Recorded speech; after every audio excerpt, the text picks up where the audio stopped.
오늘은 6.25 전쟁 전후 기독교에 대한 탄압과 학살, 그래서 북한에서 어떻게 기독교가 어려움을 겪었고 남한에서 어떻게 어려움을 겪었는가라고 하는 것을 살펴보도록 하겠습니다. 원래 저에게 부탁한 제목은 해방 전후의 북한 교회사였는데 북한 교회도 살펴보지만은 남한 교회도 같이 살펴보는 것이 좋겠다 싶어서 이렇게 제목을 정했습니다. 먼저 보통 6.25 그러면 동족 상잔의 전쟁이다 그런 얘기를 많이 하죠. 이것은 6.25의 본질적인 의미를 제대로 잘 설명하지 못한다고 저는 생각을 합니다. 물론 민족끼리 싸우지 말아야 되는데 싸웠다고 하는 점에서 안타깝다는 의미로 이제 저런 얘기를 할 거예요. 그러나 6.25는 동족끼리 아무런 의미 없이 싸운 것이 아니고 이제 그 대한민국이라고 하는 나라가 만들어졌는데 이 대한민국이라고 하는 것을 무너뜨리기 위해서 공산주의자들이 침략을 한 것이거든요. 동족 상잔의 전쟁이라고 그래버리면 누가 잘못했는지 여기에 대한 명확한 개념이 없는 거예요. 그래서 1948년 대한민국이라고 하는 나라가 만들어졌고 이 대한민국이라고 하는 나라를 무너뜨리기 위해서 북한 공산주의자들이 내려온 것이다 이렇게 이해하는 것이 저는 옳다 이렇게 생각을 합니다. 저는요 먼저 한국사 전체적인 의미에서 6.25가 어떤 의미를 가지고 있는지를 살펴봐야 된다고 생각합니다. 저는 대한민국을 이해하기 위해서는 3.1운동과 1948년 대한민국 정부 수립, 국가 수립, 그 다음에 6.25 이 세 가지를 알아야 된다고 생각해요. 3.1운동은 대한민국의 기원이고 1948년은 대한민국의 성립이고 그 다음에 6.25는 대한민국의 수호입니다. 그러니까 기원과 탄생과 수호 이 세 가지를 제대로 알아야 이 한국 역사를 알 수 있는데 바로 이 대한민국을 지킨 전쟁이 바로 6.25 전쟁이라고 하는 것이죠. 이런 점에서 사실은 북한은 대한민국을 무너뜨리기 위해서 전쟁을 시작했는데 대한민국이 무너지지 아니하고 지켰으니까 사실은 북한이 전쟁에서 진 것이고 남한은 전쟁에서 뭐 이겼다고는 말할 수 없지만은 북한의 공격을 방어해냈으니까 우리가 남한이 잘한 거죠. 그런데 북한은 뭐 자기들이 이겼다 뭐 이렇게도 얘기하니까 그건 말도 안 되는 얘기라고 생각을 합니다. 그러면은 이 대한민국을 만드는 데 있어서 우리 기독교는 어떤 역할을 했느냐? 사실은 공산주의를 잘 알고 있는 집단이 해방 전후에 별로 없었습니다. 뭐 많은 분들이 공산주의 그럼 뭐 좋은 이념 누구나 다 평등하게 살아야 된다고 살게 해준다고 그러니까 좋은 거라고 생각했죠. 그런데 우리 기독교는 그렇지 않았어요. 기독교는 사실은 한국에 온 선교사들은 이미 미국에서 공산주의에 대해서 다 알고 있었어요.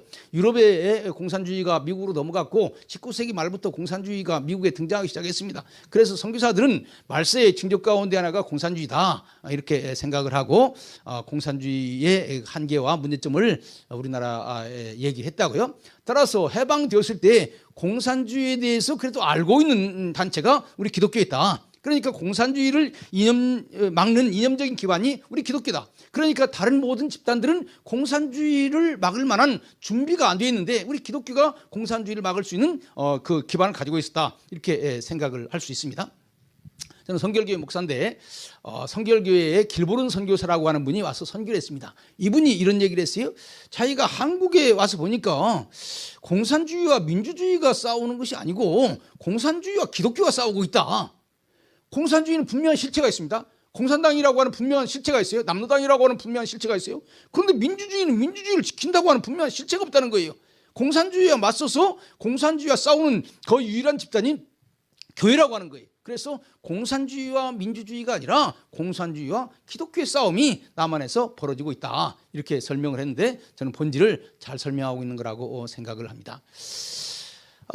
그래서 제가 오늘 강의는 이제 본격적으로 시작을 할 터인데 먼저 해방 이전에 공산주의와 우리 대한민국을 세우려고 하는 세력 사이에 그 갈등이 어떻게 있었는가 하는 것부터 살펴보겠습니다. 사실은요 일제 30년 동안 우리 한국 사람들 마음속에는 일본에서 독립돼야 되겠다라고 하는 생각이 있었죠. 그런데 독립은 뭘 전제로 하냐면은 어떤 나라를 세울 것인가라고 하는 것을 전제로 하는 것입니다. 어떤 나라를 세울 것인가라고 하는 생각이 없이 독립한다면 그 다음부터 혼돈인 거예요. 그렇기 때문에 사실 많은 사람들이 일제로부터의 독립 이것만 생각하지만 그것보다도 더 중요한 것은 독립해서 어떤 나라를 만들 것인가라고 하는 것이 사실 훨씬 더 중요한 것이죠. 여기에 두 가지 생각이 있었다고 하는 거예요. 하나는 민주공화국을 만들려고 하는 세력이 있었고 또 하나는 인민공화국을 만들려고 하는 세력이 있었다. 그러니까 일제 때 일본에서의 독립은 다 똑같은 생각이지만은 독립 이후에 어떤 나라를 만들 것인가라고 하는 것에 있어서는 생각이 같지 않았다. 먼저 민주공화국을 만들려고 하는 세력에 대해서 살펴본다면은 사실 일제 때 메조리티 대다수의 사람들은 민주공화국을 만들려고 하는 그런 생각을 가지고 있었다고 하는 거죠. 여러분들 우리가 잘 알다시피 한민족의 가장 큰 독립운동이 뭡니까? 3.1운동 아니겠어요? 3.1운동의 첫 규절 자체가 사실 우리 기독교적인 정신을 포함하고 있는 거예요. 우리나라는 독립국인과 동시에 자유인이다. 독립이라고 하는 것은 어떻게 보면 일본으로부터의 독립이라면은 자유인이라고 하는 것은 한 사람 한 사람이 자유롭게 살아간다고 하는 주체인이라고 하는 의미거든요. 그리고 이것을 더 구체적으로 설명한 것이 1919년 4월 11일 대한민국 임시헌장 아니겠어요? 임시헌장의 제1조가 뭐라고 되어 있습니까? 대한민국은 민주공화국이다 이렇게 되어 있지 않았어요? 그러니까 저는 이게 매우 중요하다고 생각해요. 3.1운동은 전 민족이 힘을 합해서 일어나는 운동이고 이 운동이 결의한 내용이 뭐냐? 앞으로 우리가 일본에서 독립하게 되면은 우리가 세워야 될 나라는 민주공화국이다. 이 민주공화국, 민주주의 국가를 만들어야 되겠다고 하는 생각은 전체 국민의 의사였다라고 하는 것을 먼저 우리가 분명히 알아야 된다고 하는 거예요. 그러니까 일제 때 한국 사람들의 메조리티는 앞으로 우리가 일본에서 독립하게 되면은 우리는 미국 같은 나라가 추구하고 있는 그러한 대통령이 임기가 있고 그다음 삼권 분립이 이루어지고 있는 그러한 민주주의 국가를 만들어야 되겠다. 이것이 한국 사람들이 가지고 있었던 그 꿈이라고 하는 것이죠. 그런데 1920년대 들어서면서부터 이 꿈과는 또 다른 꿈이 하나가 생기게 됐어요. 스물스물 공산주의자들에 의해서 들어온 꿈인데 그게 뭐냐면 인민공화국을 만들어야 되겠다라고 하는 생각입니다. 그건 소련에서 오게 된 거죠. 사실 우리 한국 사람들한테 소련이 주장하는 인민공화국은 별 큰 매력이 없었습니다. 사실은요. 민주주의와 미국을 떼놓고 생각할 수 없고 그다음에 공산주의와 러시아를 떼놓고 생각할 수 없는 거예요. 그런데 우리 한국 사람들 머릿속에는요. 미국은 좋은 나라지만 러시아는 나쁜 나라다라고 하는 생각이 너무 깊게 뿌리를 내리고 있었습니다. 그래서 그 러시아는 옛날부터 그냥 온 땅을 다 삼키는 그런 나라 아닙니까? 그래서 러시아는 곰같이 욕심 많아가지고 모든 땅을 자기 땅으로 하려고 그러는데 그런 나라가 주장하는 공산주의가 과연 우리를 행복하게 만들 수 있을 것인가 이런 생각을 했던 것이죠. 물론 공산주의 이념도 틀렸지만은 공산주의를 주장하는 나라 자체도 싫었던 거예요. 그러나 이제 그 공산주의자들이 노동자와 농민 1920년대 후반부터 또 우리나라의 산업화가 되고 또 30년대에 공장이 많이 들어서게 되니까 그걸 중심으로 해서 이제 공산주의 운동이 일어나게 되는 거죠. 그러나 우리가 분명히 알아야 될 것은 일제 시대에 일본이 공산주의를 반대했기 때문에 공산주의자들이 공개적으로 나와서 활동하지 못했어요. 그렇기 때문에 한국민 가운데서 공산주의를 공론화해서 우리 인민공화국을 만들어야 되겠다 이렇게 생각하는 사람은 없었어요. 왜냐하면 지하운동이기 때문에 이렇게 공개적으로 공론화할 수가 없었던 것입니다. 그럼 민주공화국을 만들어야 되겠다고 하는 생각은 3.1운동 때 전 민족이 한 거예요. 그래서 저는 여기에서 분명하게 얘기를 하고 싶은 것은 한국 사람들은 민주주의 국가를 원한 것이지 공산주의 국가를 원하지 않았다. 물론 소수의 공산주의자들이 인민공화국을 만들기를 원했지만은 그건 소수의 사람들이 그렇게 한 것이지 절대 다수의 사람들은 미국이 추구하고 있는 그 민주공화국을 만들기를 원했다. 이렇게 저는 생각을 합니다. 그런데 이제 중일전쟁 이후에 한국 기독교는 핍박을 받게 됩니다. 1937년에 중일전쟁이 일어났죠. 중일전쟁이 일어나고 그다음 태평양전쟁이 일어나고 그러니까 일본이 미국과 싸우게 되고 우리나라에서 미국과 가장 친한 단체가 어떤 단체입니까? 우리 기독교가 있는 거예요. 그러니까 여러분들 많은 사람들이요 한국 기독교 일부 좌파들이 친일파다 이렇게 주장하는 사람들이 있어요. 그런데요 1937년 이후의 상황을 살펴보면요 일본 사람들이 제일 싫어했던 단체가 기독교고 우리 기독교는 일본과 뿌리가 깊은 것이 아니라 미국과 뿌리가 깊은 거예요. 그러니까 기독교야말로 일본에 반대하는 반대편에 있었던 것입니다. 오히려요 소련이 일본과 가까울 수밖에 없었습니다. 여러분들 잘 아시겠습니다만은 이 당시 소련은 그 서쪽에서는 독일과 전쟁을 하고 있었다고요. 그런데 독일과 전쟁을 하고 있는데 또 동쪽에서 일본과 전쟁을 한다. 너무 힘든 거예요. 일본도 지금 동쪽에 미국과 전쟁을 하고 있는데 소련과 전쟁을 한다? 이거 서로 힘든 거예요. 그러니까 일본이나 소련이나 전선을 확대하기를 원하지를 않은 거죠. 그래서 일본과 소련 사이에 일소 중립조약이라고 하는 것을 만들어가지고 우리 서로 전쟁하지 말자 이렇게 얘기했던 거예요. 여러분들요, 일제히 때 우리나라에 미국 영사관도 있었고 영국 영사관도 있었고 그다음에 다른 나라 영사관들도 있었는데 다른 그런 영사관들은요 다 그 태평양 전쟁이 일어나면서 다 우리나라에서 다 나갔습니다. 그런데 소련 영사관만 우리나라에 그대로 있었다고. 이건 뭘 의미하느냐? 일본과 소련의 관계가 좋았다고 하는 것을 의미하는 거예요. 그러니까 기독교와 일본의 관계는 나빴지만은 미국과 일본의 관계는 나빴고 따라서 기독교와 일본과의 관계도 나빴지만은 소련과 일본의 관계는 나쁘지 않았고 따라서 공산당과 일본의 관계도 그렇게 나쁘지를 않았다고 하는 거예요. 이런 측면에서 본다면 일제 말에 일본과 가장 싸운 세력은 우리 기독교 세력이지 다른 세력이 아니다. 물론 기독교도 완전한 것은 아니죠. 기독교도 물론 참배한 잘못한 사람도 있지만은 다른 단체와 비교해서 볼 때 그래도 일본과 가장 맞선 세력은 기독교 세력이지 다른 어떤 세력도 아니라고 하는 것입니다. 이 점이 해방 이후에 활동할 수 있는 매우 중요한 근거가 되는 거예요. 해방되었을 때에 그 당시에는 누가 큰 소리 칠 수 있었겠습니까? 일본과 싸운 사람이 제일 큰 소리 칠 수 있었던 거예요. 그 당시에는 일본과 싸운 경력이 있어야 국회의원도 출마할 수 있고 그런 거예요. 그래서 해방 이후에 기독교인들이 이 사회의 중요한 지도자가 될 수 있었던 것은 일본과 싸운 사람들이 기독교 집단에 많이 있었기 때문에 그런 것이다 라고 하는 것을 우리는 기억을 해야 됩니다. 드디어 이제 해방이 됐어요.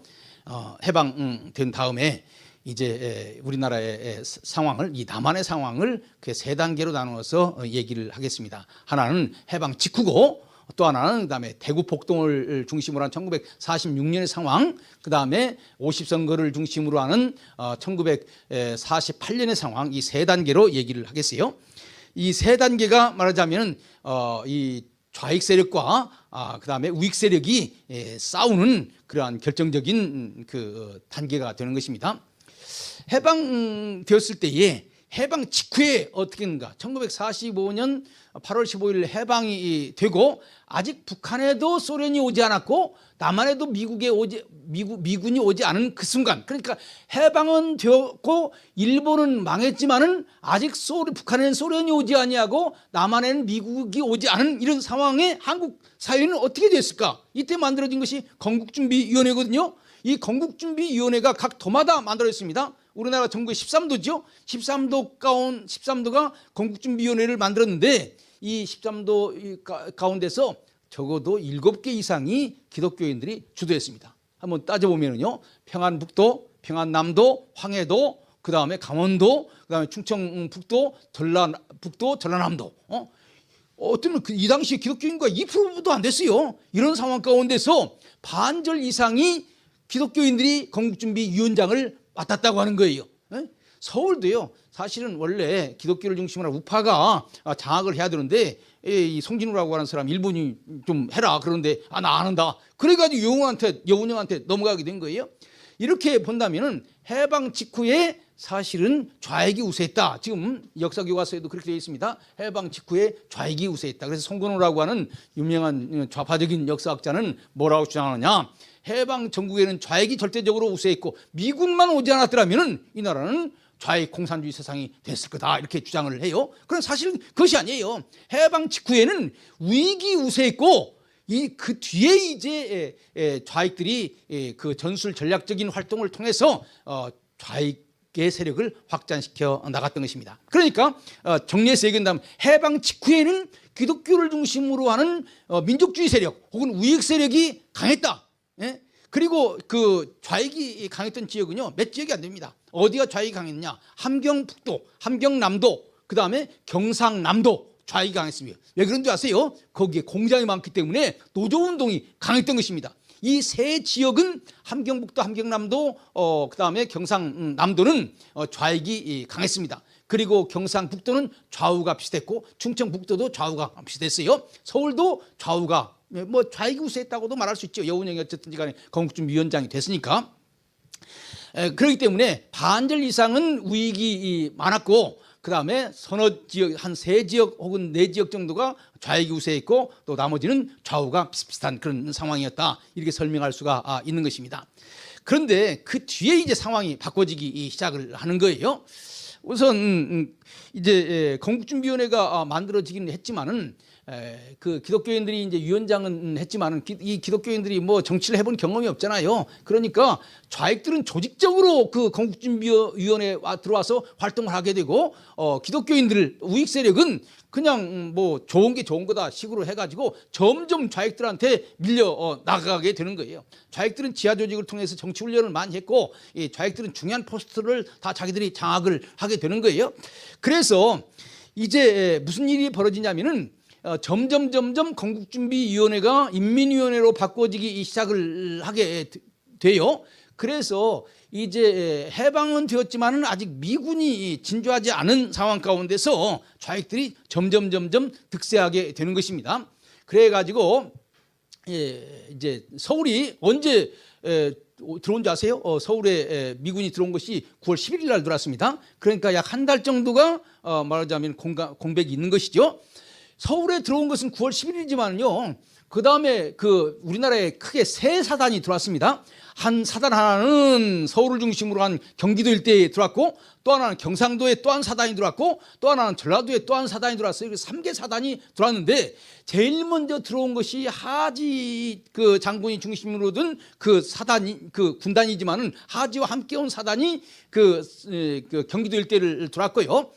그 다음에 이제 경상도에 들어온 것은 9월 늦게, 그 다음에 전라도에 들어온 것은 더 늦게 들어왔고, 실질적으로 이제 들어올 때 제일 먼저 들어온 것이 소위 그 점령군이 먼저 들어와 가지고 이제 그 지역의 일본 군들을 무장 해제시키는 거예요. 일본군 무장을 해제시킨 다음에 그 다음에 누가 들어오느냐? 그 민정부대가 들어와가지고 실질적으로 행동하는 그 행정을 담당하는 민정부대가 들어와가지고 해당 지역의 행정을 인수를 하는 거예요. 그래서 실질적으로 전라남도 같은 경우에는 1946년 2월 달에 들어서야 미군의 민정부대가 군 단위까지 접수를 하게 되는 거예요. 그러니까 그 이전에는 상당히 많은 기간 동안을 말하자면 그 인민위원회 조직이 상당히 장악을 하고 있게 되는 거예요. 이것이 해방 공간에 있어서 우리나라 역사의 가장 큰 불행의 단초가 되는 것입니다. 1945년 9월 10일 날 소위 인민공화국을 만들었죠. 말하자면 여운형하고 박헌영이 인민공화국을 만들었다고요. 그리고 각 지역마다 도인민위원회, 군민위원회를 만들어가지고 전국적으로 수없이 많은 인민위원회를 만들었습니다. 그 인민위원회가요 각 지역의 작은 정부예요. 그래서 자기들 마음대로 토지는 농민에게, 공장 노동자에게 나눠줬다고요. 얼마나 좋겠습니까? 전에 땅 없던 사람이 땅을 갖게 되고 공장 없던 사람들이 공장을 갖게 되고, 또 거기에 제일 중요한 것이 뭔지 아세요? 각 지역마다 가장 좋은 집은 누구의 집이겠습니까? 일본 사람들 집 아니었겠어요? 가장 좋은 물건은 누가 가지고 있었겠어요? 일본 사람들이 가지고 있었겠죠? 그것을 인민위원회가 접수해가지고 자기들끼리 나눠 가진 거예요.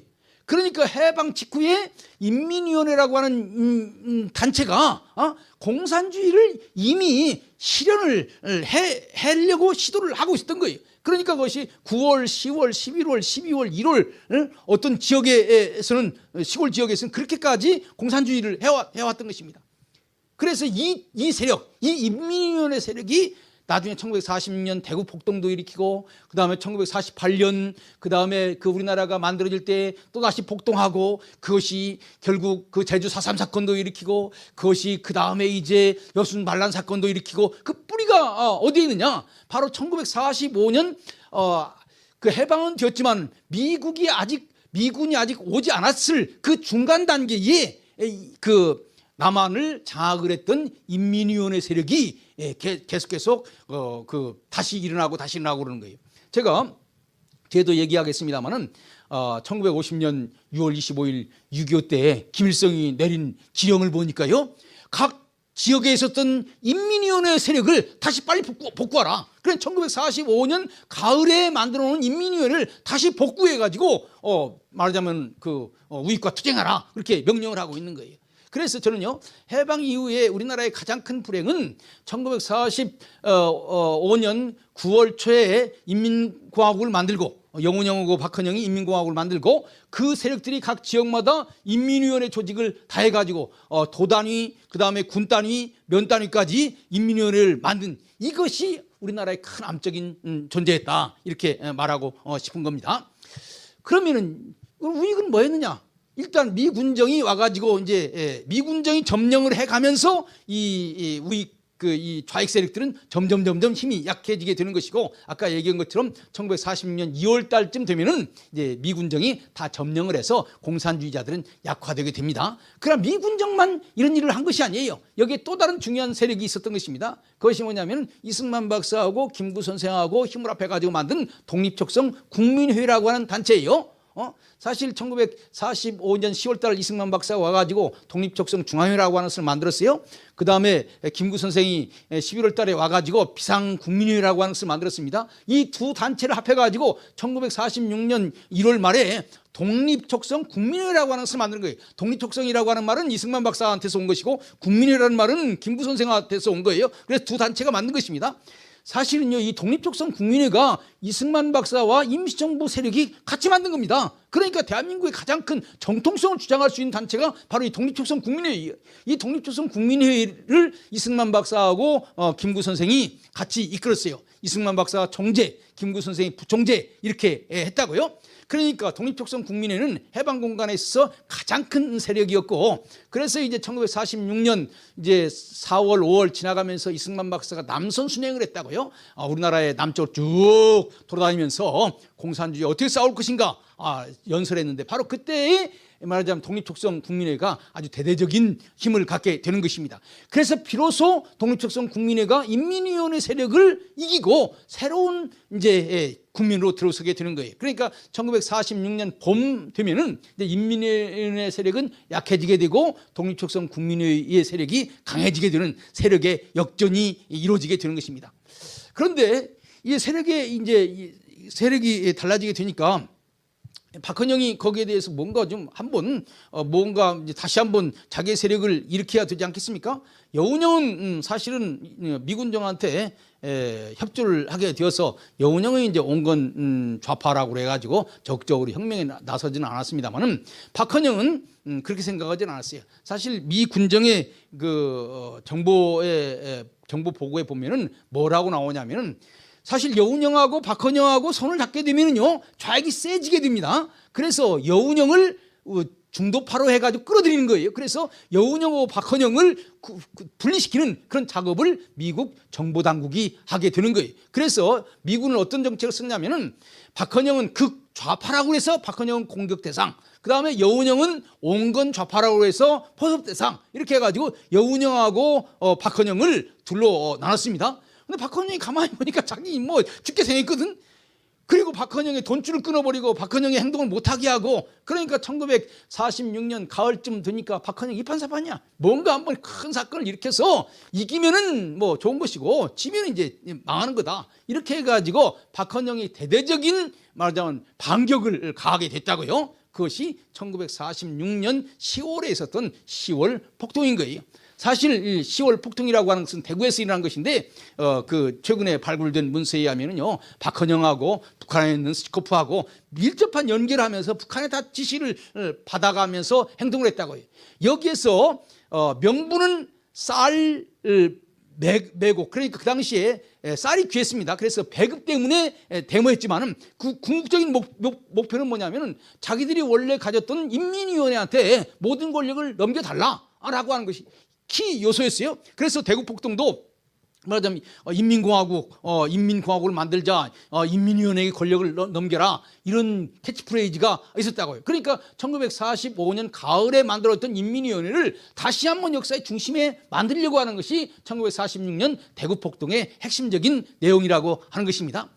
그래가지고 이 대구에서 큰 폭동이 일어났는데 이때요 이제 지금까지 숨죽이고 있었던 원래 1945년 가을에 인민위원회가 만들어졌다고 하지 않았습니까? 그런데 이제 독립적성 국민회가 강하고 미군이 또 그 좌익을 활동 못하게 하니까 숨어 있다가 1946년 10월 달에 그 지금까지 그 숨어 있던 인민위원회 세력이 다 등장을 하게 됐어요. 그래가지고 특별히 대구 중심으로 했던 경상남도, 그다음에 전라남북도, 충청남북도에 있는 경상도 부근에 있는 인민위원회 세력들이 다 일어나가지고 거대한 그 폭동이 일어나게 된 것이, 이것이 어떻게 보면은 그 말하자면 대한민국으로 이어지는 과정에 있어서 첫 번째 큰 위기였다고 말할 수가 있는 것입니다. 그런데 참 하나님이 도와주셨어요. 그렇게 해서 숨어있던 인민위원회 세력이 다 다시 등장하게 됐고, 이때 이제 미 군정이 이러다가 이 나라가 공산주의 되면 어떻게 되겠는가 이렇게 생각을 하고 그 인민위원회를 거의 색출을 하게 된 거예요. 그래서 사실은 박헌영은 그 인민위원회 세력을 통해서 뭔가 미군정한테 큰 타격을 주려고 했는데 거꾸로 박헌영이 거기에 대해서 책임축을 당했습니다. 그렇게 해가지고 결국 우리의 전력만 노출되고 다 숙청당했으니 결국 우리가 진 게 아니냐. 그래서 대구 폭동은요, 큰 폭동을 일으켰지만은 사실은 공산주의의 전력을 노출해가지고 그 공산주의자들이 일망타진되는 그러한 사건으로 발전하게 되었던 것입니다. 바로 이때에 대구 주변에 있었던 그 교회들에 와가지고 이 공산주의자들이 많은 어려움을 겪었는데, 바로 이럴 때에 대구 폭동 때 우리 기독교인들이 이러서는 안 되겠다, 우리가 보다 제대로 일어나야 되겠다, 이런 생각을 했어요. 아까 제가 얘기를 좀 빼먹었는데, 아까 독립적성 국민회를 만드는 데 있어서 가장 중요하게 협조했던 단체가 우리 기독교 단체입니다. 이승만 박사도 미국에서 왔죠, 김구 선생도 중국에 왔죠. 국내적인 기반이 없잖아요. 독립적성 국민회를 만드는데 국내에서 누군가가 그 사람들 도와줘야 될 거 아니겠습니까? 누가 그 기반이 되었느냐 하면은 바로 교회 목사님들이 도와줘가지고 했던 거예요. 그러니까 독립적성 국민회의의 주요 멤버들은 우리 기독교인들인 것입니다. 그러니까 대한민국은 어떻게 만들었느냐, 이승만 박사와 독립적성 국민회의를 중심으로 하는 우익 세력이 대한민국을 만들었다, 이렇게 얘기할 수가 있는 겁니다. 그것이 1945년 가을의 상황이고, 1946년 대구에서 저렇게 큰 폭동이 일어나는 것을 보고 우리 기독교인들이 이러다가 공산주의가 되면 어떻겠는가, 여기에 대해서 가장 민감했던 분이 영락교회예요. 영락교회 한경진 목사님입니다. 한경진 목사님 이북에서 내려왔는데 대구에서 그 폭동이 일어나는 것을 보고, 나만이 공산주의가 되면 이북에서 내려온 사람들 갈 데가 없잖아요. 태평양에 가가지고 빠져 죽지 않으면 갈 곳이 없다고요. 그래서 1946년 11월에 한경진 목사님 설교에 보면은 우리 기독교인들이 일어나야 됩니다. 돈 가진 사람은 돈으로, 힘 가진 사람은 힘으로, 무기 가진 사람은 무기로 공산주의에 맞서 싸워야 됩니다. 이렇게 설교를 했어요. 그 한경진 목사님의 그런 설교를 보면은요, 정치 설교, 정치 연설 같은 내용들이 많아요. 그래서 거기에서 영락교회를 중심으로 하는 우익 세력이 강력하게 연결되게 되었고, 서울 한복판에서 우리 기독교인들이 공산주의에 대해서 다시 한번 격렬하게 우리가 한번 싸워야 된다고 하는 각오를 하게 된 것입니다. 이런 일들이 이제 대구 주변에서도 많이 있었고, 경상북도 경주 같은 데에서는요, 기독교인들이 모여가지고 좌익과 본격적으로 싸우는 그런 일들도 많이 있었습니다. 경북 경주에 내동교회라고 하는 교회도 있고, 안강의 육통교회, 울산의 월평교회, 이런 교회들은 이제 대구에서 이제 폭동을 일으키고 그 공산당들이 각 지방으로 물러나면서 각 지역을 공산주의로 점령을 하고 있는데, 각 지역에서 그 교회들이 센터가 돼가지고 오는 공산주의자들과 맞서 싸웠습니다. 특별히 경북 경주의 내동교회를 보면은요, 공산주의자들이 대구에서 몰려온다고 하는 얘기를 듣고 그 교인들이 별동대를 조직을 해가지고 아주 보초도 쓰고 무기도 준비해가지고 공산주의자들이 오는 그 골목에 있어가지고 완전히 섬멸하는 그런 일들도 했더라고요. 그래서 대구 폭동과 기독교가 이렇게 서로 아주 싸우는 그러한 모습을 우리는 볼 수가 있는 것입니다. 왜 안 넘어가니? 왜 안 넘어가지? 예, 넘어가네요. 그 다음에 이제 그러니까 45년 가을에 인민위원회 세력이 강하게 일어났다가 미 군정에 의해서 무너지고, 그 다음에 독립적성 국민회를 할지 이승만 박사에 의해서 무너졌다가 1946년 10월 달에 다시 한번 대구 폭동을 통해서 크게 일어났다가 다시 미군에 의해서 혹은 우익 세력에 의해서 다시 잠잠해졌다가 다시 일어난 것이 언제냐? 1948년 이제 봄에 또 다시 크게 또 반대하는 것이 있었던 거예요. 왜냐하면 1948년에 대한민국이 만들어지지 않습니까? 대한민국이 완전히 만들어지게 되면 무슨 일이 벌어지는 거예요? 완전히 만들어지게 되면은 이제 공산주의자들은 갈 데가 없는 거예요. 그러니까 대한민국이 만들어지지 못하도록 노력을 해야 될 것이 아니겠습니까? 그래서 소위 1948년 이칠투쟁이라고 하는 것을 벌였어요. 2월 10일 날 유엔에서 말하자면 남한만이라도 대한민국 그 국가를 만들어야 되느냐 만들지 말아야 되느냐라고 하는 중요한 결정을 해요. 유엔 소총회에서 그 결정을 하는데 이것을 반대하기 위해서 대대적으로 이칠 투쟁을 했고, 물론 그 뒤에 이제 뭐 유엔에서는 뭐 공산주의자들의 반대에도 불구하고 남한만이라도 먼저 민주국가를 만들어야 된다 이렇게 주장을 해서 결국 통과됐습니다만은, 이때 이제 남한에 있는 좌익들로서는 생사를 건 또 다른 큰 투쟁을 하는 거예요.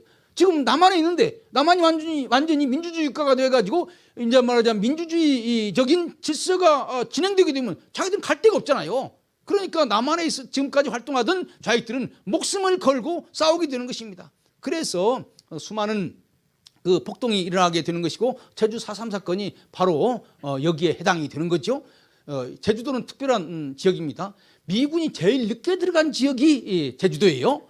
미군이 들어갔을 때는 제주도는 이미 인민위원회가 상당한 뿌리를 내리고 있었습니다. 그렇기 때문에 미군이 거기에 가 있음에도 불구하고 사실은 미군이 마음대로 정치를 할 수가 없었어요. 그래서 이왕에 있는 인민위원회를 어느 정도 인정을 하고 그 사람들과 적당히 타협을 하면서 이제 이어져 나갔는데, 만일에 이제 대한민국이 만들어지게 되면은 제주도에 그 남아있던 인민위원회 세력이 어떻게 되겠습니까? 대한민국이라고 하는 민주주의 세계가 왔으면은 인민위원회는 이제 제거돼야 된다고요. 그러니까 마지막으로 목숨을 걸고 싸운 것이 사실은 제주 4.3 사건이에요. 우리가 이렇게 생각하면 왜 그 사람들이 목숨을 걸고 싸웠는가 하는 것을 알 수가 있는 거죠. 그래서 제주 4.3 사건이라고 하는 것은 바로 그런 상황에서 일어난 것이다. 그러니까 제주 4.3 사건은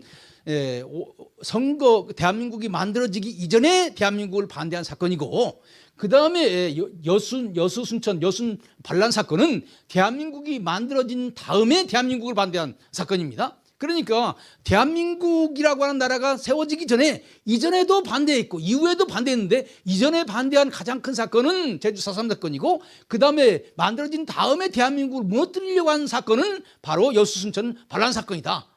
그런데 지금 현재 한국사 교과서에 보면은요, 대한민국 건국에 대해서 정부 수립에 대해서 얘기를 하고, 앞에 여수순천 반란 사건을 크게 설명하고, 그 다음에 뒤에다 앞에 4.3 사건을 크게 설명하고, 그 다음에 여수순천 반란 사건을 얘기해서 이 대한민국이 4.3 사건하고 여순 반란 사건에게 포위되는 그런 상황에 있는 거예요.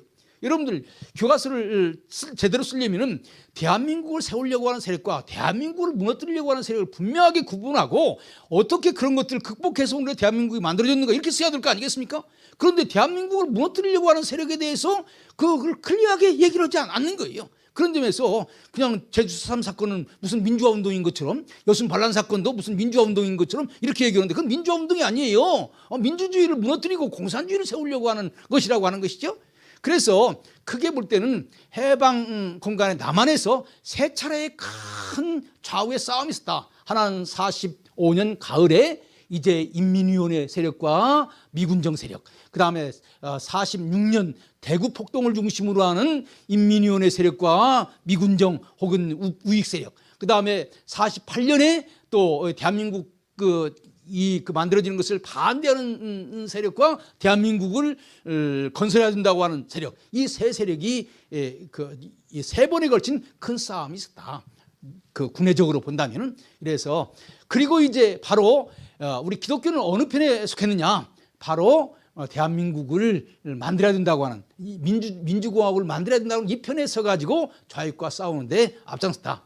여러분들 제가 해방 공간에 3년 동안 그 역사를 보면은요, 각 지역마다 대표적인 교회들이 바로 거점이 되는 거예요. 좌익과 싸우는 거점이 되는 거예요. 거기에 목사님들, 장로님들이 그 우익의 지도자가 돼가지고 인민위원회와 맞서 싸웠더라고요.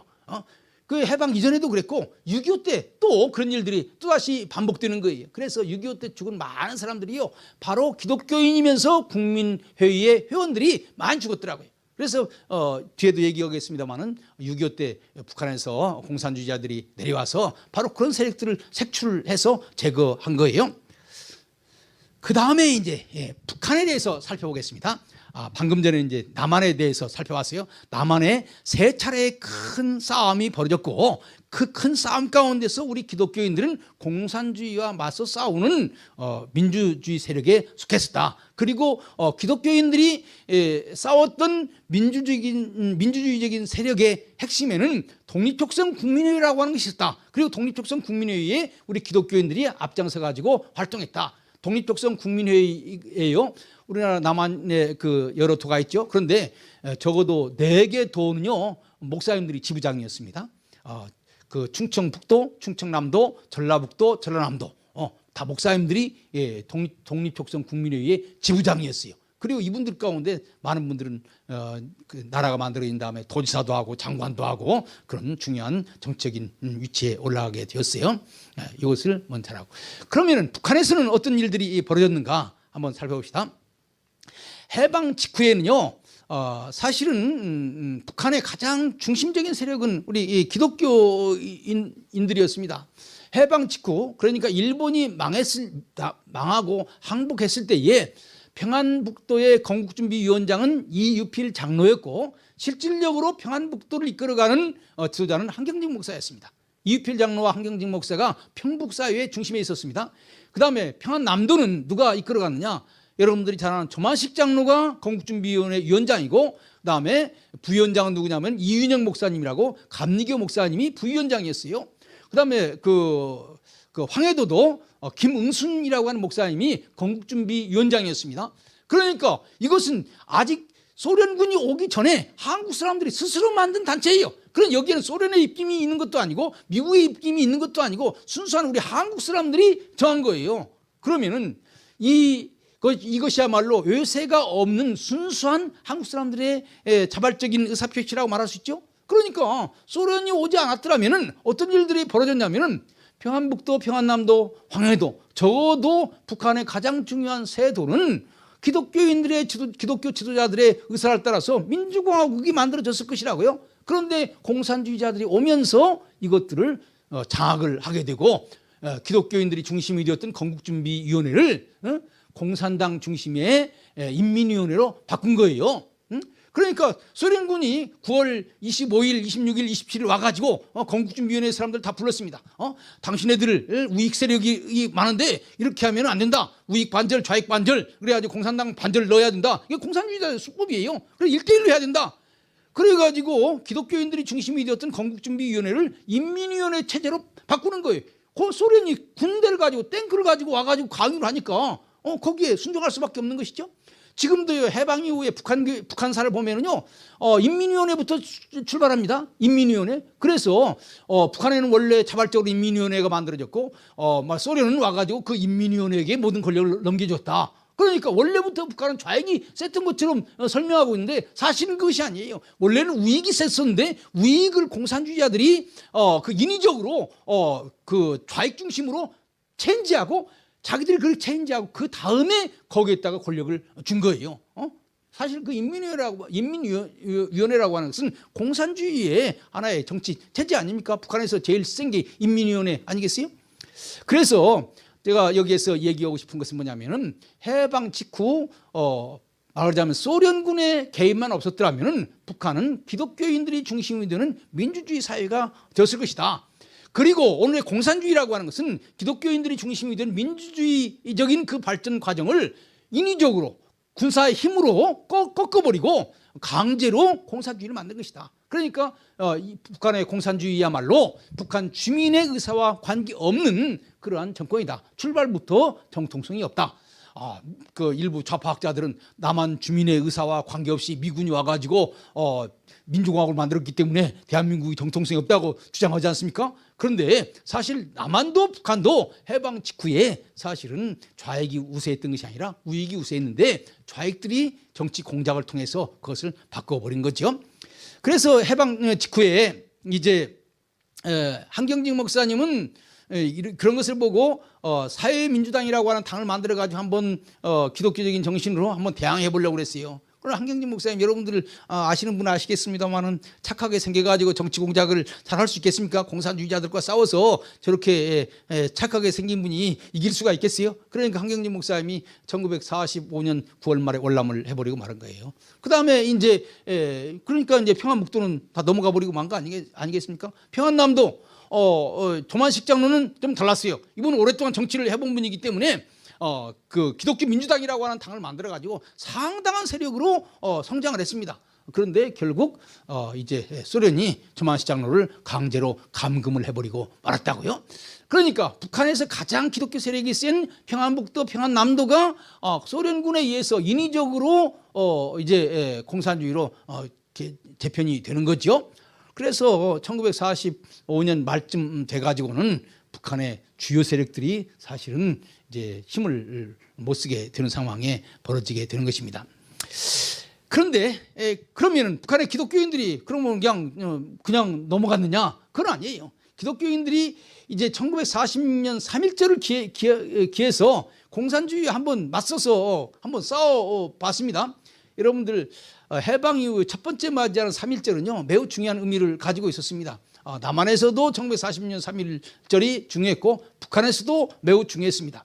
사실 북한에서 그 평양역앞 광장에서 3.1절 기념대회를 대대적으로 하려고 그랬어요. 그래서 이제 공산주의자들이 북한이 우리가 다 모여가지고 3.1절 기념대회를 하자 이러는데 우리 기독교인들은 옛날부터 우리 기독교가 3.1운동을 일으켰기 때문에 우리는 우리 식으로 3.1절 기념 예배를 드렸다. 우리는 북한 정권에 협조할 수 없다. 그래가지고 공산주의자들이 같이 3.1절 기념대회를 하자고 하는 것을 기독교인들은 거부를 하고 장대원교회에서 따로 3.1절 예배를 드리게 되는 거예요. 그리고 이제 그 평양 장대원교회에서는요 기독교인들을 중심으로 하고 남한에서 올라온 몇몇 그 민족주의자들이 김일성을 말하자면 살해하려고 했던 사건이 벌어졌습니다. 사실 이제 잘 준비해가지고 북한에 가가지고 저격을 했는데 총을 쐈는데 김일성을 향해서 총을 쐈는데 그 총을 누가 맞았느냐? 소련군이 김일성을 경호하던 소련군이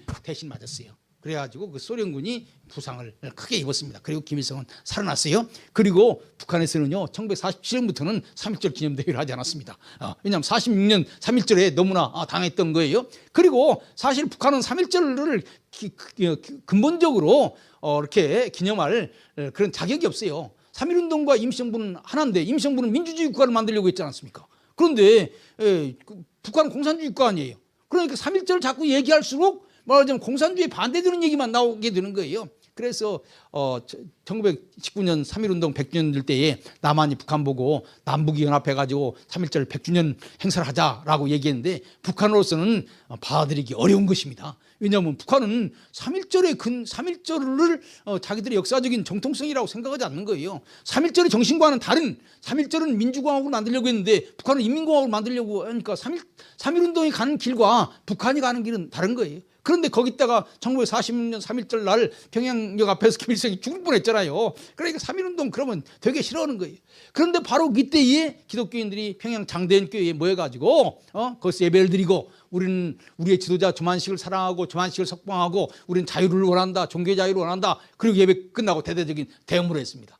이것이 한국 기독교가 말하자면 북한에 있는 기독교가 공산주의와 공식적으로 말하자면 싸운 첫 번째 싸움이 되는 것입니다.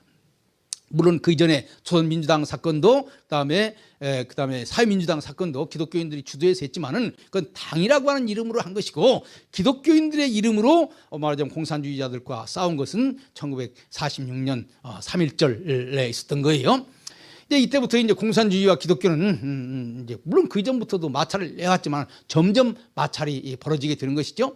또 다른 중요한 계기는 언제냐? 1946년 11월 3일입니다. 1946년 11월 3일이 뭐냐면은 북한에서 인민위원회 선거를 하는 거예요. 원래는 북한이 1945년 11월에 인민위원회를 선거를 해서 빨리 그 북조선 그 인민위원회를 조직을 하려고 했습니다. 그런데 조만식 장로가 거기 협조를 하지 않는 거예요. 해방 직후에요. 조만식 장로의 위치라고 하는 것은 대단한 것입니다. 여러분들 사실은 조만식 장로를 우리가 많이 공부를 해야 됩니다. 왜냐하면 조만식 장로야말로 해방 직후에 북한의 거의 유일무이한 지도자였습니다. 유명한 함석헌 선생의 말을 빌린다면 남한에는 지도자들이 많지만은 북한에는 지도자라고 말할 수 있는 분은 오직 한 분, 조만식 선생밖에 없었다. 그래서 조만식 선생의 권위를 아무도 부정할 수가 없었습니다. 그래서 소련도 제일 처음에는 조만식 선생을 겉으로 내세우고 실권은 김일성에게 줘도 조만식 선생을 내세우고 말하자면 북한을 이끌어가려고 그랬어요. 그런 조만식 선생이 소련 사람들 말을 잘 안 듣는다고요. 그래서 결국 조만식을 제거를 했습니다마는, 그래서 1945년 원래 소련의 계획대로 한다면은 북한에서 인민위원회 선거를 해가지고 제대로 된 북조선 인민위원회를 만들려고 했는데 조만식 선생이 나는 할 수 없다. 여기에서 인민위원회 선거가 이루어지게 되면 한반도는 둘로 나눠지는데 나는 찬성할 수 없다. 그래가지고 그것이 선거가 무산이 됐어요. 그러니까 1946년 11월 3일에 다시 이제 선거를 하게 되었다고요. 그래서 1946년 2월 달에 말하자면 북조선 임시인민위원회라고 하는 것이 만들어졌어요. 임시입니다. 임시라는 말을 띄려면 정식으로 선거를 해야 돼요. 그 선거가 언제 이루어졌느냐? 1946년 11월 3일 이루어진 거예요. 사실 따지고 본다면요, 우리나라는 1948년 5월 10일 날 나라가 만들어졌지만은 북한은 이미 1946년 11월 3일에 이미 선거를 통해서 이미 1947년 2월 달에 임시자를 빼고 북조선 인민위원회가 수립이 된 것입니다. 사실 인민위원회는요, 정부 똑같은 거예요. 정부가 수립된 거예요. 임시정부가 아니라 정식정부인 거예요. 1946년에 위원회는 임시인민위원회였지만은 1947년에는요, 임시자라는 말을 빼고 위원회였다고요. 인민위원회였다고요. 그것이 뭐냐면 1946년 11월 3일에 선거를 통해서 이루어진 것이죠. 50선거를 통해서 뭐가 이루어졌습니까? 대한민국 정부가 이루어졌다면 11월 3일 선거를 통해서 북조선 인민위원회가 만들어진 거예요. 그러니까 이 선거에 참여한다고 하는 것은 곧 말하자면 북한의 단독 정부가 세워지는 것을 지지한다고 하는 것을 의미하는 거예요. 그래서 북한에 있는 기독교인들은 물론 공식적으로는 우리는 인민위원회 만들어지는 것에 대해서 반대한다 이런 얘기는 안 했지만요, 이 선거에 참여하면 안 된다. 그래서 북한에 있는 모든 기독교인들이 우리는 선거에 참여할 수 없다. 물론 명분은 일요일 날 11월 3일이 일요일이었습니다. 일요일이기 때문에 선거에 참여할 수 없다라고 하는 것이었지만은 또 내심으로는 이렇게 해서 북한 정권을 정당화시키는 일에 우리 기독교인들이 가담할 수 없다. 이렇게 해가지고 1946년 11월 3일에 북조선 인민위원회 선거에 기독교인들이 조직적으로 저항을 하게 된 것입니다.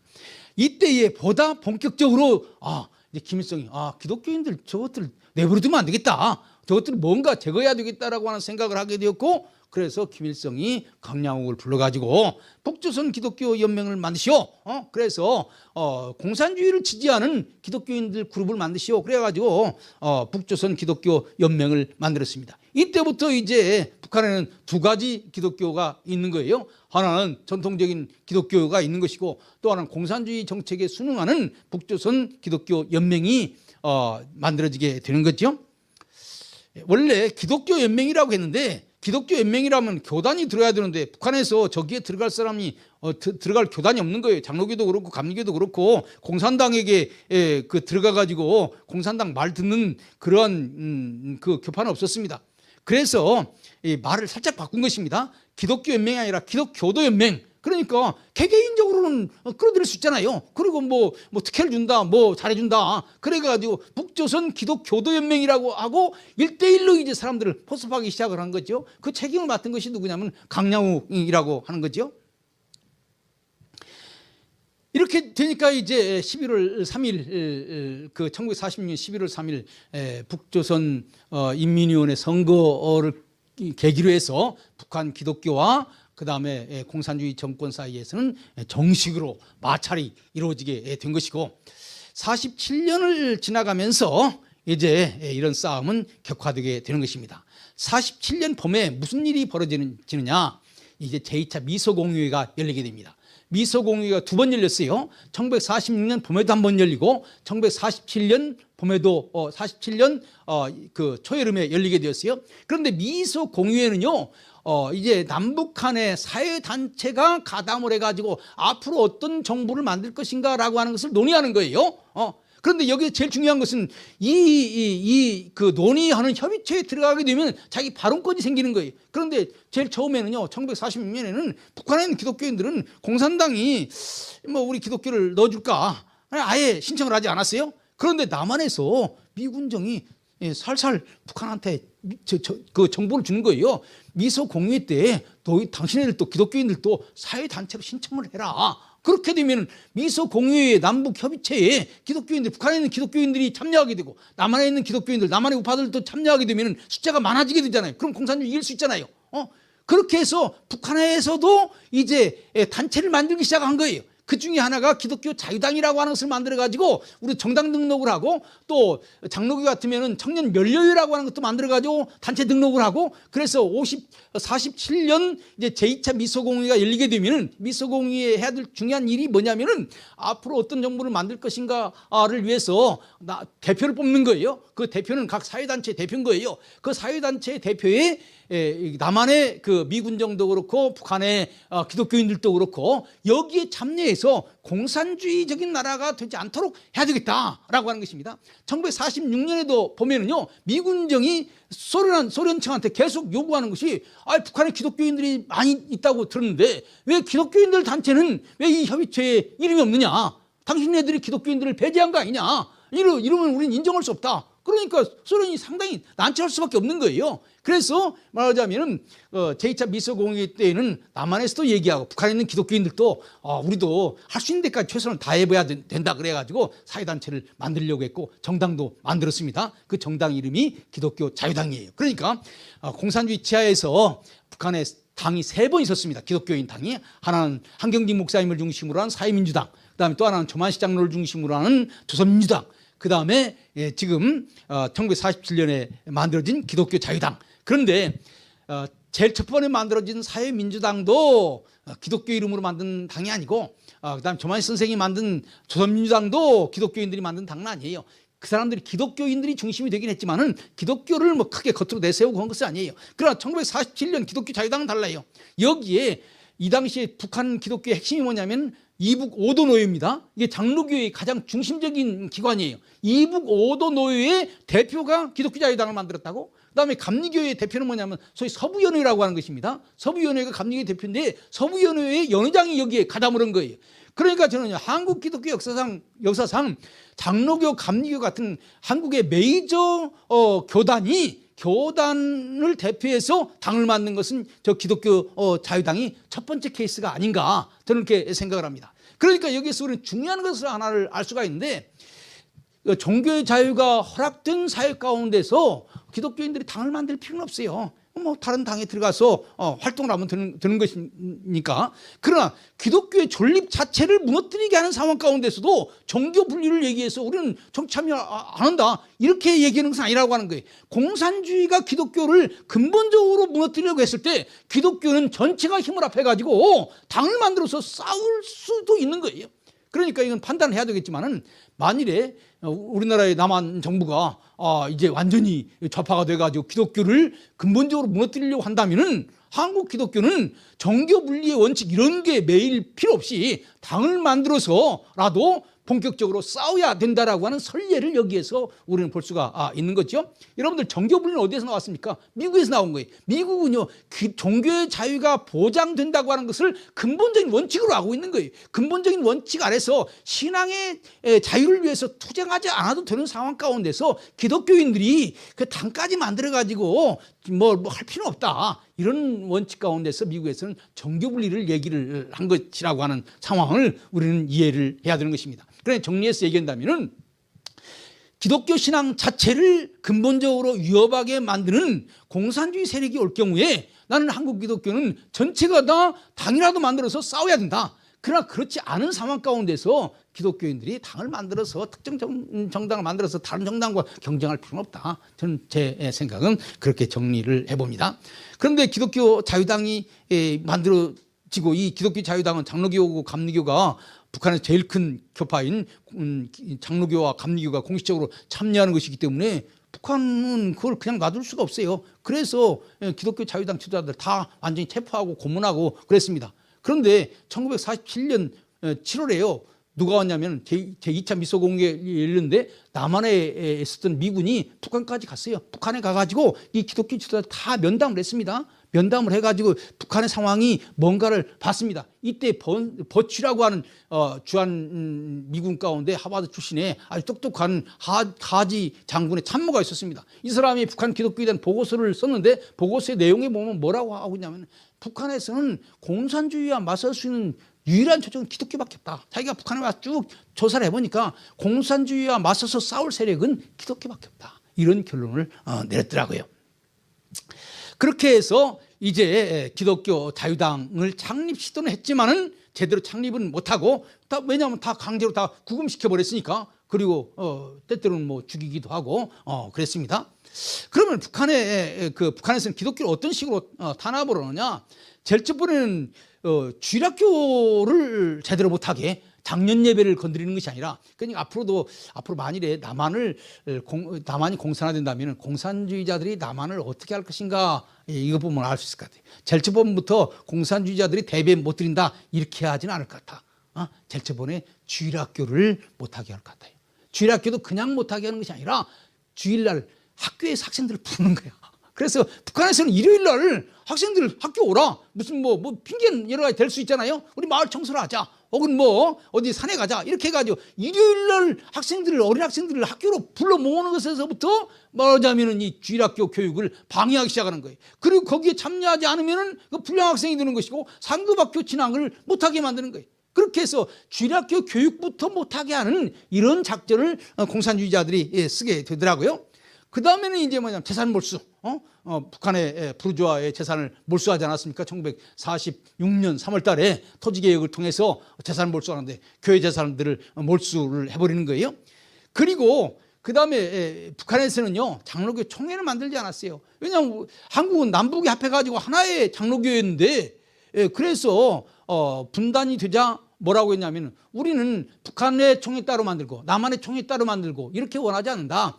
북한은 남부대의라고 하고 남한은 남부대의라고 그러고 북한은 이북 5도 노예라고 그래가지고 언젠가 통일이 되면 하나인 총회를 만든다 이렇게 하고 각각 따로따로 총회를 만들지 않았던 거예요. 따로따로 총회를 만들면 두 개가 되잖아요. 이게 분단이 되는 거 아닙니까? 나라가 분단되는 것만도 억울한데 교회마저 둘로 나눠지면 어떻게 그러냐. 그렇게 해가지고 총회를 안 만들었습니다. 북한 총회를 안 만드는 거예요. 그런데 이 북한 그 공산당들이 이제 너희들도 따로 총회를 만들어라. 그래서 강제로 장로교 총회를 만들게 된 거예요. 이것부터 이제 여러분들이 좌파들도 그렇고 그 일본도 그렇고 기독교를 탄압하려면 먼저 하나로 만듭니다. 하나로 만들고 그 대장을 총책임자를 친정부 인사, 자기들 친일 인사랄지 친공산주의 인사로 세워놓으면 되는 거예요. 그래서 연합운동이라고 하는 것은 항상 관료주의 사회 가운데서 많이 생기는 것입니다. 하나로 만들어놔야 컨트롤이 좋기 때문에 그런 거죠. 그런데 이제 여기에서 끝나는 것이 아니라 신학교 원래 북한에서는요 그 장로교 신학교, 평양 신학교가 따로 있었고 그 다음에 감리교 신학교가 따로 있었어요. 성화 신학교라고 그래가지고 그래서 장로교도 신학교를 따로 운영하고 있었고 감리교도 신학교를 따로 운영하고 있었습니다. 그런데 뭐라고 얘기냐면 모두 신학교가 두 개나 있을 필요가 있느냐? 하나로 합해라. 그래가지고 성화 신학교를 없애버리고 평양 신학교로 합해버리게 되는 거예요. 그래서 신학교를 합하는 거예요. 이것은요 일제 말에 그 일본이 하던 것과 똑같아요. 일본도 그렇게 했어요. 먼저 교단을 하나로 만들고 신학교를 하나로 만들고 그다음에 출판물들을 하나로 만들고 그래서 하나로 만들어진 단체에 자기들이 다 이렇게 중요한 인물들을 세워가지고 컨트롤을 하게 되는 거예요. 이렇게 해서 이제 결국 그 북한에 있는 교회를 하나로 만들고 신학교를 하나로 만들고 그렇게 해가지고 그 책임자를 말하자면 그 그리스도 연맹 대표로 만들게 되는 거죠.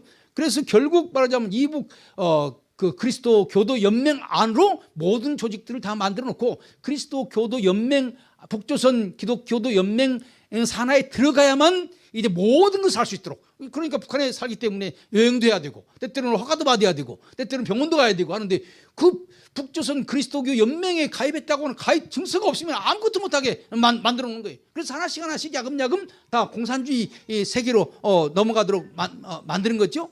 이렇게 해가지고 결국 말하자면 북한에서는 기독교가 활동하지 못하도록 만들어 버리는 것입니다. 그 다음에 이제 6.25 전쟁이 일어나게 될 때에 6.25 전쟁 전후에 아주 기독교들을 박해했습니다. 참 묘한 것이요, 북한에 있는 기독교인들 가운데서도 상당히 많은 사람들이 북한의 정권에 협력을 했습니다. 그런데요, 북한 사람들도 저 협력이 진짜인지 가짜인지 다 알고 있어요. 실질적으로는 협력을 했지만은 예비 검소할 때는 북한 정권에 협력한 사람도 다 가둬버렸습니다. 왜냐하면 저 사람들의 협력이 진짜로 협력이 아니라 공산주의자들이 무서워서 협력하는 거니까 언제든지 배반할 것이라고 생각하는 거예요. 저는요, 여기에서 잘 봐야 됩니다. 공산주의 입맛에 맞게 행동한다고 해서 공산주의자들이 그 사람들을 봐주지 않습니다. 그 사람들도 다 가둬버리는 거예요. 구체적인 예를 들까요? 아까 그 황해도의 그 건국준비위원장이 김응순이라고 하는 사람입니다. 이분이 장로교 총회장도 하는 유명한 목사입니다. 그런데 이분이 사실은 해방 직후에 월남을 했어요. 건국준비위원회 만들고 그 다음에 월남을 했습니다. 그런데 이승만 박사하고 김구 선생이 당신 월남하지 말고 당신 북한으로 와가지고 공산주의와 싸워라. 북한의 기독교 세력을 키워야 된다. 그래서 다시 북한으로 올라왔어요. 본인의 기록이니까 조금 잘못됐는지도 모르겠어요. 그러나 본인의 자서전에 의하면 그렇게 되어 있습니다. 월남을 했는데 남한의 지도자들이 남한에서 활동하는 것보다도 북한에서 활동을 해서 언젠가 때가 되면은 북한의 기독교를 중심으로 해서 반공운동을 해야 된다. 이렇게 얘기를 했기 때문에 다 북한에 올라왔다. 그러면 이제 남한에 왔다가 북한에 올라왔다고 하는 것을 잘 알기 때문에 낙인이 찍혔을 거 아니겠습니까? 뭔가 충성을 해야 좀 눈가림을 할 수 있지 않겠어요? 그래서 적극적으로 그리스도교 연맹에도 가가지고 부위원장까지도 하고 또 신학교가 합병됐을 때 거기 교장도 하고, 그러니까 어떻게 보면은요 매우 친공산주의적인 활동을 한 거예요. 그런데 이 김응순 목사가 1950년 6.25가 딱 벌어지게 되니까 낌새가 이상한 거야. 자기도 시각각 자기도 체포될 거라고 하는 걸 알고 6.25가 일어나자마자 곧바로 말하자면 보위부에서 오라고 하는 걸 오지 않냐고 남한으로 월남해버렸더라고. 그러니까 어떻게 보면은요 가장 공산주의에게 잘했다고 하는 사람조차도 공산주의는 그 사람 믿지 않냐고 그 사람들도 말하자면 그 예비 검속을 해가지고 다 가둬놓으려고 했다고 하는 거예요. 그런 경우가요 거기뿐만이 아니에요. 저기 원산에 있는 어떤 목사님도 그 뒤에 나오겠습니다만 뒤에 나올 때 얘기를 여기에 나오네요. 갑자기 이름이 생각이 안 납니다. 조 무슨 목사님이라고 아주 원산에서 유명한 목사님이에요. 원산시 부위원장도 하고 이분도 공산주의 협조했습니다. 이분도 사실은 그 남한의 이승만 박사가 내려오라고 그랬는데 이승만 박사하고도 가까워요. 자기는 북한에 살 일이 있다. 그러고 안 내려갔어요. 그러니까 공산주의자들이 협조하라고 그러니까 협조를 했습니다. 그래서 그 공산주의자들이 바로 그 조 목사님한테 뭘 요구했냐면은 6월 28일 날 서울이 함락되니까 원산에서 서울 함락 경축 행사를 하게 하고 원산에서는 하나님 앞에 감사하는 감사 예배를 드리라. 당신이 주도해가지고 그렇게 해가지고 이 조 목사님이 주도해가지고 원산에서 서울 함락 감사 예배를 드렸어요. 사실 목사로서 할 일이 아니죠. 그리고 공산주의자들이 총을 들이대고 하라고 그러니까 안 할 수가 없는 거죠. 어쩜 가가지고 설교도 하고 그랬어요. 그런데 그 다음날 체포해버린 거예요. 어떻게 보면 시키는 대로 했으면 살려줘야 될 텐데 못 믿는 거예요. 결국 그 목사님도 공산주의자들에 의해서 학살당하고 말았습니다. 김익두 목사님도 공산주의 협조했지만 그분도 학살당하고 말았어요. 그러니까 어차피 공산주의가 되면은요 강야옥 같은 사람 외에는 공산주의자들이 기독교인들을 믿지 않습니다. 공산주의 친공적인 행동으로 한다고 해도 저 사람이 속은 반공이지만은 겉으로 지금 한다 못 믿는다 제거하려고 그러는 거예요. 제가 살펴보니까 그러더라고요. 그리고 이제 6.25가 일어났을 때 7월 초에 평양신학교가 마지막 졸업식을 하고 그 다음에 북한 기독교가 6.25 일어나자마자 7월 달 되면서부터 북한 기독교들은 다 문을 닫아버리고 만 거예요. 여기 동신교회 그 목사님이던 이름이 잘 생각이 안 나는지 모르겠네요. 옛날에 김세진 목사님 유명한 목사입니다. 옛날에는 영락교회가 제일 컸고 중현교회 그다음 동신교회 컸는데 동신교회 김세진 목사님도 6.25 당시에 6.25가 일어났을 때에 북한에서 목회하고 있었다고요. 그분이 쓴 자서전에 보면은 이런 말이 나와요. 이제 새벽 예배를 마치고 당위원들을 모아놓고 이제 더 이상 여기에서 예배드린다고 하는 것은 불가능하다. 오늘부터 우리 교회는 문 닫는다. 그러고 월남했다고. 그러니까 말하자면 1950년 7월 초에는 이미 북한의 모든 교회들은 문을 닫게 된 거예요. 그러니까 6.25가 일어나자마자 북한의 기독교회들은 공식적으로 사라져버리고 만 겁니다. 그러니까 사실 해방되었을 때 한국 기독교인들이 전체가 30만쯤 됐는데 북한에 20만 있었고 남한에 10만 있었다고 그래요. 그런데 북한의 기독교는 공식적으로 6.25가 벌어지면서 문을 닫고 이제 그 뒤부터는 지하교회로 들어갔다고 생각을 해야 되겠죠. 예, 시간이 많이 갔으니까 그냥 넘어가겠습니다. 그 다음 얘기는 이제 6.25 남침 이후에 대한민국 정부 수립에 있어서의 남한 사회와 기독교의 관계, 그러니까 이 대한민국 정부가 수립된 다음에는 남한의 기독교는 대한민국과 더불어서 민주주의를 지키는데 앞장섰어요. 그래서 그 뒤에도 계속 공산주의와의 투쟁은 계속 이어지는 것이고요. 그 다음에 이제 조금 좀 이 얘기만 하고 제 얘기를 마치도록 하겠습니다. 6.25 남침 이후에요, 남한의 인민공화국이 있었습니다. 사실은 그 공산주의 치하는 북한에만 있었던 것이 아니고 1950년 6월 28일에서부터 9월 28일까지 3개월 동안은 서울은 인민공화국이었습니다. 그 다음에 전라도 같은 경우에는 1950년 7월 중순부터 9월 말까지 인민공화국이었어요. 바로 그 치하에서 남한의 교회는 어떠한 모습이었는가라고 하는 것을 제가 조금 얘기를 하겠습니다. 먼저요, 1950년 6월 28일 서울이 함락이 되고 좌익이 석방되었습니다. 최문식이라고 하는 목사가 석방됐어요. 이 좌파 목사인데 이 사람이 이제 서울에서 나와가지고 감옥에서 나와가지고 기독교를 장악을 하려고 그랬습니다. 그리고 1950년 7월에 기독교 민주연맹, 이것이 말하자면 북조선 기독교도 연맹과 비슷한 남한의 단체인 거죠. 이 기독교 민주연맹을 조직을 하게 되었고 위원장은 김창준 감리교 목사입니다. 장로교 담당은 최문식, 감리교 담당은 최택, 이렇게 해서 이런 사람들을 중심으로 해서 남한에 있는 기독교를 공산주의에게 협조하는 기독교로 바꾸기 위해서 노력을 하기 시작을 하는 것입니다. 그리고 이 기독교인들에게 뭐라고 얘기를 하냐면은 이 기독교 연맹에 가입을 해야 예배를 드릴 수 있도록 해주겠다. 이렇게 해서 기독교도 말하자면 기독교 민주연맹에 가입을 강제하게 된 것입니다. 그리고 이 기독교 연맹을 중심으로 해서 환영 예배를 드리도록 하는 거예요. 그래서 서울에 그 당시 남아있던 목사님들은 북한군 환영, 인민군 환영 예배에 참여하게 되고요. 그 다음에 교역자 대회를 소집을 해가지고 이제 사상개조 작업을 하는 거예요. 내가 볼 때는 남한이 공산화 된다면요, 이런 전철을 틀림없이 받을 것이라고 생각합니다. 여기서 가장 중요한 것이 왜 예수를 믿는데 왜 미국식으로 믿느냐?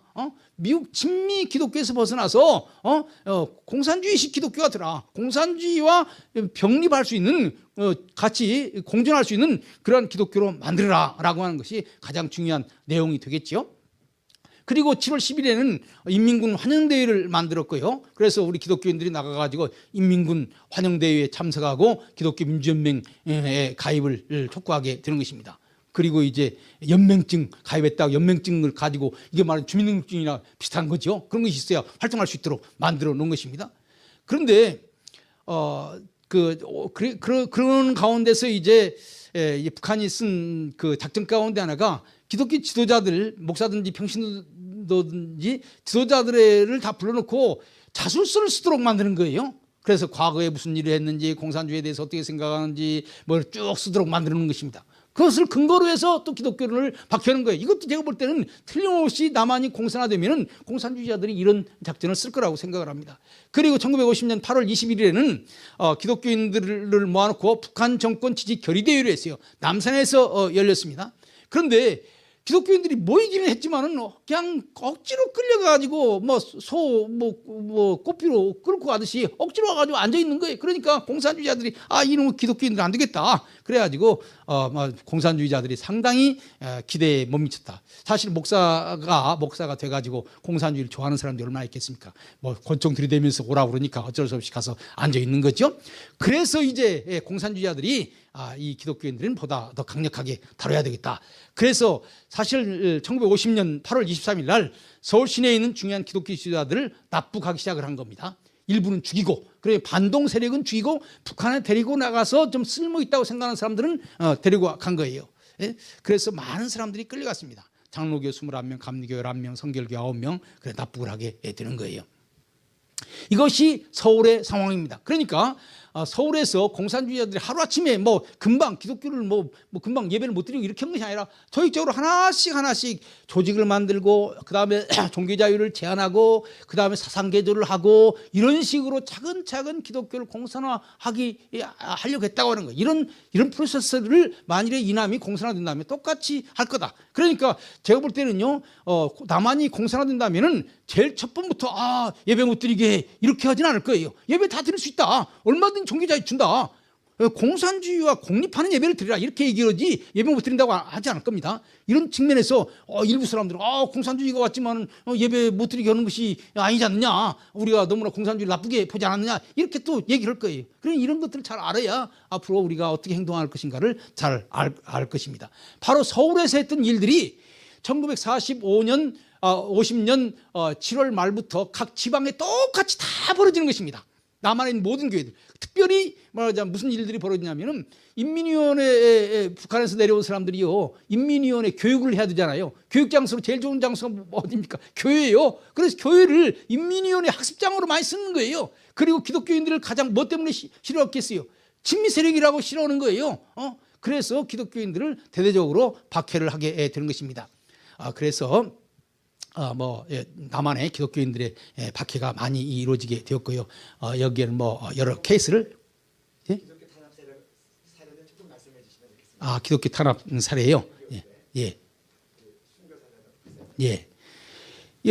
지금 가장 대표적인 것 몇 가지만 얘기한다면요, 충남 논산군 성동면의 병천교회, 병천교회가 아주 큰 박해를 받았는데 66명이 한 장소에서 집단 살해되었습니다. 제가 가서 이번에 병천리에 가서 조사를 해보니까요, 그 지역에 여씨들이 많이 살고 있더라고요. 그 여씨가 여운형과 가까운 사람들이에요. 그렇기 때문에 좌익 마을이 상당히 셌던 것입니다. 거기에 기독교가 들어왔으니 자기들 바운더리에 반동 세력이 온 거 아닙니까? 그러니까 6.25가 터지게 되니까 바로 이 교회를 없애야 되겠다고 하는 생각을 하게 되었고, 이 기독교를 박해하는 가장 큰 것은요, 크게 두 차례에 걸쳐서 이루어지는 것입니다. 제일 첫 번에 인민군이 제일 첫 번에 와가지고 남한 사회를 개조하려고 할 때 박해가 있어요. 그러니까 말하자면 북한은요, 남한을 점령할 때 면 단위까지 위원장을 다 정해가지고 내려왔습니다. 도위원장, 면위원장, 군위원장까지 다 정해가지고 내려왔어요. 그렇기 때문에 그때 대대적인 물갈이를 하는 거예요. 이때 이제 기독교인들 혹은 지주 세력들이 어려움을 겪습니다. 그러니까 이것은 이유가 아니에요. 많은 분들, 제가 이번에 시골에 가서 사람들이랑 많이 대화를 했는데, 많은 분들이 기억을 하는 것이 1950년 추석날을 기억하더라고. 추석날이 무슨 날이냐? 말하자면 메가드가 인천 상륙작전을 해고 서울이 함락이 되는 바로 그때예요. 그때의 추석날에 이제 공산당들이 각 지역에서 반동분자를 처분하고 빨리 철수하라고 하는 지령을 내린 거예요. 이때 이제 대대적으로 이제 박해를 하고 죽이고 도망가게 되는 것입니다. 바로 이때 이제 기독교인들이 지주 세력과 더불어서 말하자면 반동 세력으로 몰려가지고 집단 학살을 하게 되는데, 바로 충남 병천교회 66명, 그 다음에 전북의 완주 동상 지역, 이게 우리 고향 동네입니다. 그래서 제가 이번에 가서 사람들한테 많이 얘기 들어보니까요, 8월 음력으로 16일 여기 당사자에게 직접 얘기를 들었어요. 거기에 박상구라고 하는 사람한테 직접 얘기를 들었는데, 그분이 그러더라고요. 자기 아버지 어머니가 8월 16일 날 잡혀가지고 산에서 사람들로부터 돌로 맞아 죽었는데, 자기가 이제 그 다음 날 그 사실을 알고 그때 초등학교를 같이 졸업한 그런 상황이었다고 그래요. 그래가지고 무덤에다가 묻고 그 다음에 이제 자기가 동생이 6명 있는데, 동생이 6명 있는데 마지막에 동생은 태어난 지 석 달밖에 안 됐대요.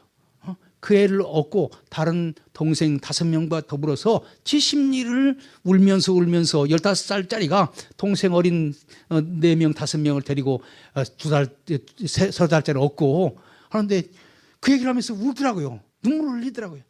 그러면 사실 그분이 아버지가 국민학교 선생님이었더라고. 그런데 자기는 돈이 없어가지고 공부를 못했어요. 그런데 그분이 나중에 장로님이 됐는데 근데 참 정말로 가슴이 아프더라고요. 그런 일들이요 한두 사람이 아니에요. 수없이 많은 사람들이에요. 특별히 동상면에는요 교회 다니는 사람들만 모아가지고 죽였더라고. 특별히 여자 집사 같은 경우에는 이분이 성실한 신자이기 때문에 이 거룩한 하나님의 예배당을 공산주의 선전장소로 줄 수 없다. 이러니까 공산주의자들이 이 반동문자 그래서 그런 사람들을 모아가지고 했고 또 옛날 시골 교회는 선교사들이 와가지고 다 도와주고 그랬잖아요. 그래 친미 세력이다. 그래가지고 죽이는 거예요. 그래서 저희 동상면에서도 14명이 죽었고 그런데 6.25 때요. 제일 많이 피해를 본 지역이 전라남도 지역이더라고요. 저기에요. 전체 59,994명의 희생자 가운데서 전라남도에서 43,500명이 죽었어요. 전라남도가 어마어마하게 많이 죽은 거예요. 그 다음에 영광군에서만 21,200명이 거기 죽은 거예요. 염산면에서 4,500명이 사망을 했는데 염산교회에서 77명, 야월교회에서 65명, 법성교회에서 7명, 백수읍교회에서 36명, 합계 186명이 조그마한 동네에서 모조리 죽게 된 것입니다. 왜 저런 일들이 벌어졌느냐? 여러분들 메가더 장군이 인천 상륙작전을 해가지고 이제 공산주의의 퇴로를 차단한 것은 좋은데 이제 올라가려고 못 올라가잖아요. 이 사람들이 어디로 들어왔냐? 이제 오지로 숨어드는 거예요. 그런데 이 유엔군이랄지 국군은 중요한 지점만 그냥 거쳐가지고 올라간 것이고 그냥 유엔군하고 국군이 올라올 때 그 인민군들이 살짝 숨어 있다가 그 사람들이 다시 이제 산으로 말하자면 국군하고 유엔군이 북쪽으로 올라가 버리니까 다시 이제 그 사람들이 등장해가지고 그때 국군하고 유엔군이 왔을 때 환영대회에 나갔던 사람 다 죽여버린 거예요. 그러니까 어떤 사람이 그런 얘기를 하더라고요. 전쟁이 일어나면은 언제가 제일 위험하느냐? 여러분 잘 기억하시기 바랍니다. 시작할 때하고 끝날 때가 위험한 거예요. 그때 행동을 잘해야 되는 것인데 제가 보니까 참 어떤 면에서 보면 어쩔 수 없는 것이기도 하고 많은 사람들이 이렇게 생각하는 거예요. 우리가 인민군 치하에서 살았는데 국군이 오면은 우리를 보고 빨갱이를 부역했다고 하지 않겠느냐? 그러려면 우리가 앞장서 가지고 나가가지고 힘이 있으면 공산주의자들과 싸워야 되고 그리고 기회가 있으면 국군이나 유엔군이 올 때 환영대회를 나가서 환영해야 되지 않느냐 이렇게 생각을 한 거예요. 그래가지고 이제 공산주의자들이 밀리고 있다고 하는 소문을 듣고 김제 어떤 교회에서 청년들이 모여가지고 반공청년단을 만들어가지고 무기도 없는 주제에 공산주의와 싸웠어요. 공산주의자들이 밀리려지만 아직도 그 사람들은 무기를 가지고 있잖아요. 그러니까 오히려 그냥 다 죽어버리고 마른 거예요. 그러니까 지혜롭게 해야 되는데 그리고 그 다음에 이제 아까 이 염광군 같은 경우에는 뭐냐면은 저 지역은 좌익들이 원래부터 강했습니다. 일제시대 때부터 강했고 해방 직후에도 좌익들이 강했다고요. 그러니까 공산주의의 영향을 많이 받았다고. 그런데 기독교인들은 억지로 했잖아요. 그런데 이제 그 국군이나 유엔군들이 와가지고 부역자라고 그러면 어떡하느냐. 그냥 우리가 빨리 환영대회를 하자. 그래가지고 기독교인들이 모아가지고 환영대회를 간 거예요. 그런데 공산주의자들이 완전히 북한으로 도망간 것이 아니라 산속으로 숨어드는 거예요. 그리고 국군하고 유엔군하고 이제 쭉 해서 올라가 버리고 나니까 다시 그 사람들이 내려온 거예요. 그런 지역들이 많아요, 우리나라에. 우리 고향 완주군 동상면도 그런 지역이고, 전남 염광군 염산 지역도 바로 그런 지역이에요. 그런 지역은요, 계속 1950년 9월, 10월, 11월, 12월, 1월, 2월 심지어 약 1년 5개월 동안 인민공화국 치하에 있게 되는 것입니다. 그래서 엄청나게 많이 저기에서 어려움을 겪은 거예요. 이런 일들이 많이 생겼죠. 저기 이 전남 영광군 염산 지역이 가장 대표적으로 기독교인들이 죽은 그런 지역입니다. 그런 지역이고. 그래서 마지막으로 이제 뭐 시간이 없으니까 왜 6.25를 전후해서 한국 기독교가 피해를 입었느냐 정리해서 얘기한다면 공산주의자들은 기독교를 적대 세력으로 인정하고 이들이 자신들의 공산화 정책에 걸림돌이 된다 이렇게 생각했기 때문에 기독교인들을 제거한 것이고요. 그 다음에 기독교인들은 각종 우익단체에서 활동을 많이 했습니다. 독립적성 국민회랄지 그다음에 대한청년단이랄지 이런데 또 대한애국부인회 이런데 들어가서 활동했기 때문에 바로 그런 사람들이 표적이 돼가지고 핍박을 받은 거죠. 그다음에 좌익들은 월남 기독교인들을 싫어했습니다. 특별히 월남한 기독교인들을 싫어해서 그 사람들을 잡아서 어려움을 줬던 것입니다. 그다음에 예배당 사용 문제를 놓고 기독교와 인민위원회 사이에 갈등이 있었어요. 예배당이 공산주의자들한테는 매우 좋은 장소였어요. 산문 보기도 좋고 거기서 강연하기도 좋고. 그런데 기독교인들 가운데서 왜 하나님 앞에 예배드리는 바로 이런 장소에 공산당 우리는 인정할 수 없다.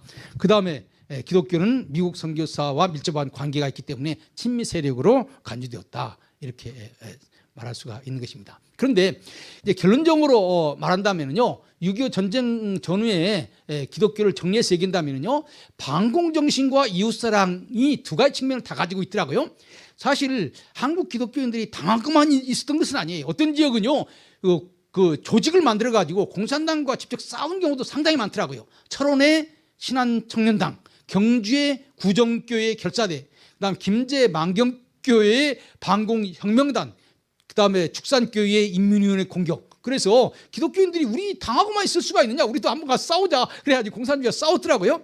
또 한 가지는 무슨 일이 벌어지냐면은 억울하게 좌익으로 몰려서 희생당하는 사람들을 구해내려고 하는 노력도 상당히 많았습니다. 매우 많아요. 그래서 이제 국군들이랄지 혹은 경찰들은 그냥 다 부역자다 그래서 다 죽여버리려고 그러는데 기독교인들이 나서가지고 그 사람 그런 사람은 아니다. 무고한 사람을 죽이면 안 된다. 대표적인 케이스 몇 가지만 얘기한다면 제주 4.3 사건 때 조남수 목사를 통해서 선무활동을 해서 상당한 사람들을 구해냈습니다. 수백 명의 사람들을 구해냈어요.